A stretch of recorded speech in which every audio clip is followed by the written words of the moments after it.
que vous allez tous très bien. Moi, ça va parfaitement à partir du moment où on est au mois de mars. On est au mois de mars, alors il faut faire ses semis, il faut faire des tonnes de choses dans le jardin. Ça y est, je suis surbookée, c'est formidable, j'adore. Il y a plein de soleil, on est dans le Grand Est, mais on a plein de soleil tout le temps, toute la semaine, c'est formidable. Je vais pouvoir faire 1 million de choses au jardin.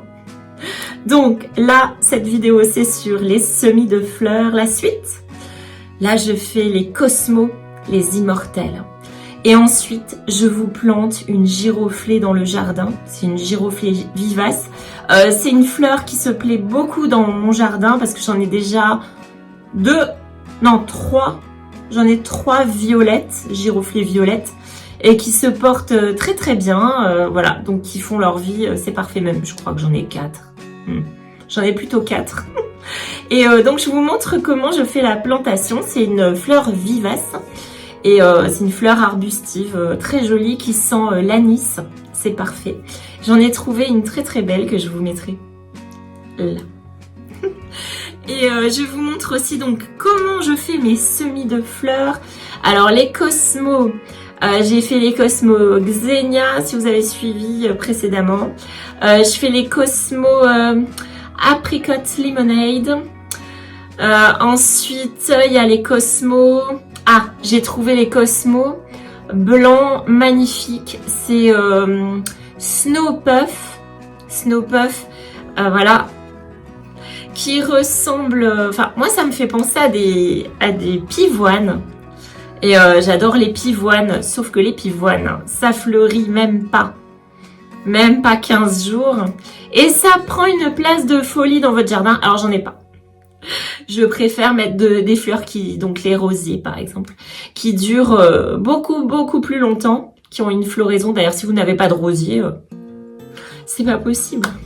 Un rosier, c'est formidable. Vous avez des fleurs, alors remontant, je précise, je préfère. Parce que remontant, ça veut dire que ça fleurit toute la saison. Ça fleurit de fin mai, début juin, ça dépend des années, jusque, des fois j'ai des petites roses encore fin novembre. Et on est dans le Grand Est, alors si vous êtes dans le sud, alors là, bon, il faut arroser dans le sud, il y a des problèmes de sécheresse, mais il y a des solutions quand même à la sécheresse, gros paillage, ombrage, tout ça. Mais bref, donc si vous n'avez pas de rosier, il faut en avoir, c'est pas possible.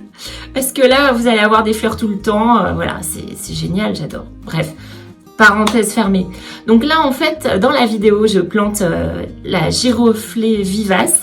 Je vous montre comment je procède pour planter ça. Et en fait, parce que j'avais un endroit où j'avais planté... il y a longtemps, quand je m'y connaissais moins, j'avais planté des géraniums vivaces. Mais je croyais que c'était géranium Rosanne ou autres qui sont bleu, violet, magnifiques et qui refleurissent. Je vous montrerai d'ailleurs géranium Rosanne. J'essaierai de vous le mettre là. Parce que ça, c'est vraiment inévitable. Vous voulez un jardin cottage avec des fleurs, voilà, dans les tons violets, c'est magnifique. Ça fleurit, ça refleurit tout le temps. C'est divisable après, donc voilà, par exemple, ça, c'est formidable. Donc, on revient au semis.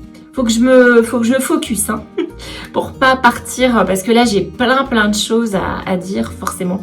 Ça va pas s'arranger avec le beau temps, ça va être de pire en pire. J'aurai tellement de choses à vous raconter. Donc sur les fleurs et tout, c'est extraordinaire. J'ai pas encore fait les zinnias. Les zinnias, ça va venir, mais j'attends encore un tout petit peu. Parce que de toute façon, il faut quand même que je fasse... Enfin, j'ai pas envie de me retrouver avec tout à l'intérieur sur les bords de toutes les bords de fenêtres de toute la maison. Donc faut que j'attende un petit peu parce que les zinnias, c'est quand même plus tard. Et j'ai pour l'instant donc les cosmos, les immortels qui font des fleurs déjà au départ magnifiques et ensuite qui sont des très belles fleurs pour faire sécher. J'en ai là, mais vous les voyez pas forcément bien. Attendez, alors on va les ramener, on va aller les chercher. Parce que pour ceux qui connaissent pas, c'est quand même, faudrait pas louper ça. C'est quand même, vous voyez, oh là là. Non mais ça... Alors déjà quand c'est... voilà. Non mais, sérieusement. Quand c'est séché, non mais c'est trop beau. Regardez ça, on dirait un tournesol. Alors ça dépend des couleurs. Là moi je sais pas trop ce que je vais avoir comme couleur. Ça c'est vraiment, moi j'avais fait un bouquet d'automne. Donc j'avais fait vraiment que dans les jaunes orangés comme ça. J'avais fait un bouquet jaune orangé avec des zinnias aussi et puis avec ça. Et ensuite j'ai fait sécher parce que je voulais tellement les garder. Je trouvais ça tellement magnifique. Bref voilà. Donc j'ai planté des immortelles et d'ailleurs elles ont déjà un petit peu germé. C'est magnifique. Donc vous allez voir ça et je termine par mes mufliers parce que j'avais racheté un autre sachet de mufliers parce que j'aime tellement ces fleurs. Et elles se plaisent tellement, surtout, favoriser évidemment ce qui se plaît le plus dans votre jardin.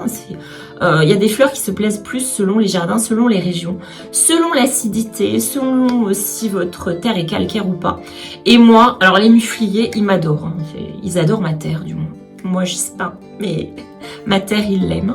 Donc alors et en plus avec les gelées qu'on a eu, on a quand même eu beaucoup de gelées longtemps et assez basses et tout, ils ont pas bougé. Donc en fait, ils sont vivaces. Bon alors là, je sais pas, ils restent, ils bougent même pas, ils sont même pas à peine fanés. Donc ceux que j'avais l'année dernière, c'est formidable, je les garde. Et là, j'espère que mes petites pousses vont donner des très belles fleurs, voilà. Donc, je vais m'arrêter là. Je vais vous laisser avec la vidéo. J'espère que cette vidéo vous plaira. Et c'est parti, on va semer les petites graines. Et on va planter la giroflée arbustive vivace. Alors, si mes vidéos vous plaisent, n'hésitez pas à vous abonner. C'est important de soutenir les petits. Pour que je fasse... Déjà, j'en fais beaucoup quand même, une par semaine. Mais je pense que j'arriverai peut-être à un stade, à un moment où j'en ferai un peu plus, hein, selon... Parce que j'ai vraiment beaucoup de choses à dire. Hein. Vous voyez, c'est difficile pour moi de faire court. Hein. C'est pas vraiment une intro. C'est déjà un petit développement, petites explications. Hein. Mes intros n'en sont pas vraiment. Alors, je vous laisse avec la vidéo. Donc, si mes vidéos vous plaisent, n'hésitez pas à cliquer, à actionner la cloche pour avoir les notifications. Éventuellement, il y a une petite cloche. Non, pas moi. Pas moi. La cloche qui est en dessous. Je sais pas si je le garde, ça. Bref. Et par contre, il y a aussi... Ah oui, vous pouvez liker si vous aimez la vidéo. Et voilà. Et abonnez-vous. Et à très très bientôt. Laissez-moi un commentaire. Laissez-moi un commentaire. Dites-moi si vous êtes en train de faire des semis. Si vous avez des vivaces, si vous plantez quoi comme vivace ou comme plante ou comme arbre dans votre jardin. Parce que moi d'ailleurs, il va falloir que je plante certains arbres et que j'en déracine d'autres. Voilà. Bisous, bisous. Salut, salut. Et c'est parti pour les semis de fleurs. Donc je fais la suite. Dans la précédente vidéo, j'ai déjà fait une partie des mufliers et des pois de senteur surtout. Et là, en fait, je m'attaque au Cosmo Immortel et je fais encore un peu de muflier sur la fin parce que je pense que j'en ai pas encore assez vu comment j'adore ces fleurs. Et surtout, je veux un taux de réussite, donc il faut quand même que j'en fasse beaucoup enfin, quelques-unes pour être sûre que j'en ai au moins 2-3 qui fonctionnent. Donc, je mouille le terreau d'abord. Ça, c'est important. D'abord, le terreau qui est mouillé, alors soit vous le mouillez directement dans le seau avec de l'eau et vous mélangez, soit vous pchitez comme moi, mais longtemps, pour que ce soit bien mouillé, parce qu'il faut se méfier. La terre, des fois, en fait, est sèche en dessous, et ça m'a déjà fait le coup. Et là, je pose mes petites graines dessus. Comme ça, elles sont déjà au contact, ça colle mieux quand les graines sont petites. Si votre terreau est déjà mouillé en dessous, ça colle mieux, ça adhère. Et ensuite, je réarrose encore par-dessus. Donc là, je fais les Cosmos, j'ai fait les Pink Lemonade et là, je fais les Xenia qui ont une très très belle couleur, qui sont assez originales. Et voilà, et ensuite, je recouvre d'une fine couche de terreau et je pchite, alors très très fine couche, hein, j'ai mis. Et ensuite, on arrose bien bien bien. Et on surveille en fait dans les jours qui viennent que ça ne sèche pas. Il faut tout le temps un peu les surveiller comme le lait sur le feu. Parce que j'ai remarqué soit ça sèche trop vite, soit c'est trop mouillé et ça peut pourrir. Donc méfiez-vous et jetez un œil. Moi je sais que je me suis fait une routine. Donc là j'ai terminé la première mini-serre qui sont très très pratiques. Je ne suis pas sponsorisée mais ces mini-serres sont vraiment... top quand vous ne faites pas des quantités astronomiques. Si vous faites des très grosses quantités, Vraiment pour un très très très grand jardin à la campagne. Vous faites un champ de fleurs, vous n'utilisez pas ça. Mais sinon, ça fonctionne très bien. Et Sakura a fait l'intéressante, forcément. Elle fait l'intéressante. Ce pot de colle. Donc voilà, j'ai fait les Cosmos Snow Puff. C'est la première fois que je les fais, ceux-là. Et je trouve vraiment que ça ressemble à des pivoines blanches. Et là, c'est les immortels. Et les immortels, ça fait de très très belles fleurs déjà, de base. Très beau bouquet. Et ensuite, quand ça sèche, alors là, c'est les plus belles fleurs séchées qui tiennent super longtemps. Donc là, j'en ai. Et en fait, je fais des immortels parce que je faisais des bouquets l'année dernière à la cueillette du coin de chez moi. Et je trouvais ça tellement beau que voilà pourquoi j'ai eu l'idée de les planter cette année. Et mes petites azalées du Japon qui vont bientôt faire des fleurs roses. C'est très joli aussi. Donc on recouvre bien encore d'une fine couche. Et les immortels, on ne les recouvre pas. Donc évidemment, côté pratique, esprit pratique, j'ai fait ça dans la même terrine. Mais question de gain de place, voilà, j'ai fait ça comme ça. Les immortels, on ne les recouvre pas, les immortels. Elles sont beaucoup trop petites. Donc on arrose bien, bien, bien avant de refermer. Et après, évidemment, là on ferme les petits trous en haut, là vous voyez. Vous vérifiez que c'est bien fermé. Parce que pour l'instant, ça va être à l'étouffer que ça va jusqu'à ce que les graines soient sorties en fait. Hein. Enfin, ce que les graines aient germé, c'est important. Et là, j'avais du surplus, hein, donc c'est pour ça j'ai pris encore des petits godets et j'ai refait celles-ci parce que déjà je les adore, elles sont canons. On dirait vraiment des... J'ai hâte de voir ce que ça donne surtout. Hein, ça ressemble vraiment à des pivoines blanches. Bon, sûrement beaucoup plus petites, mais quand même. Et là, je refais des mufliers. Enfin, je fais ces mufliers-là, je ne les ai pas encore faits. J'ai fait les mufliers bronze dans la vidéo précédente. Et là, je fais les mufliers aux couleurs variées qui ont l'air quand même très jolis, un peu subtils. Et là, je labellise. Donc, j'ai fait moi-même mes petites étiquettes. Avec du stylo parce qu'en faisant avec du feutre ça bave avec l'humidité, donc stylo bic c'est parfait. Et là j'ai filmé mes petites violas qui sont encore trop belles, en dessous desquelles il y a mes bulbes qui commencent à sortir. Et c'est très mignon tout ça là, les petites pousses qui sortent au fur et à mesure. Je vous montre maintenant la plantation de ma giroflée d'amour. Alors, les giroflées, c'est parfait. Ça, c'est des vivaces. Regardez juste que ce soit des giroflées vivaces, parce que des fois, il en existe qui sont moins résistantes. Et je vais les mettre dans ce coin-là, à côté de mes rosiers. À côté de mes jolis rosiers. Donc ça, c'est Silas Marner de David Austin.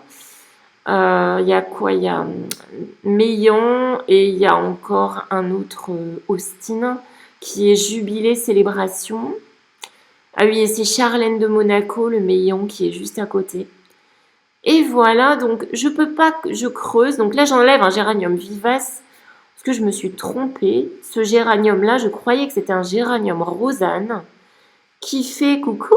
Et je travaille beaucoup. Et c'est quand même très lourd, ça se voit pas, mais en fait, il est vraiment très gros. Et je gratte bien la terre en dessous parce que je récupère ma terre, hein, faut pas déconner. Et ensuite, voilà, bon débarras, parce que celui-là, je ne peux pas me le sentir, il faut savoir.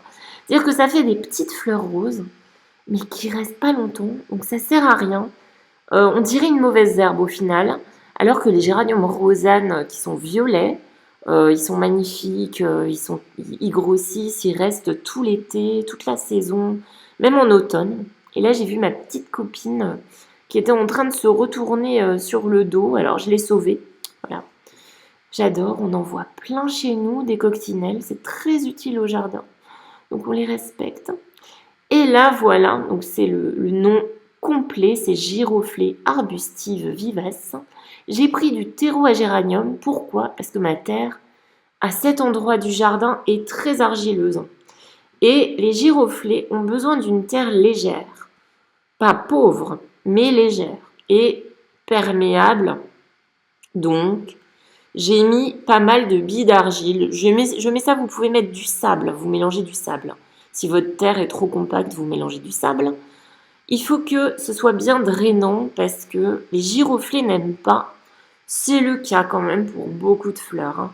N'aiment pas avoir de l'eau qui stagne sur leurs racines. Bon, c'est général aux plantes et aux fleurs, mais il y en a qui c'est pour plus que d'autres. Donc là, voilà, je creuse bien. Donc on retourne bien sa terre, on la travaille bien en profondeur et bien autour pour qu'il ait de la place parce que celui-là, il va grandir. Enfin, cette fleur va grandir, ça fait un buisson après qui est à peu près de la taille du trou que j'ai fait, hein, peut-être un petit peu moins quand même. Et c'est très joli et ça dure très longtemps. Enfin, moi, ça refleurit tout le temps chez moi en fait, hein, ça ne s'arrête presque jamais. C'est ça qui est génial. Parce que j'en ai d'autres, j'en ai des violettes et on fait un très très bon arrosage, très important. J'ai mis la moitié d'un gros arrosoir. Et là, j'ai Sakura qui vient valider et qui vient vous dire à bientôt tout le monde. J'espère que cette vidéo vous aura plu. Ciao, ciao!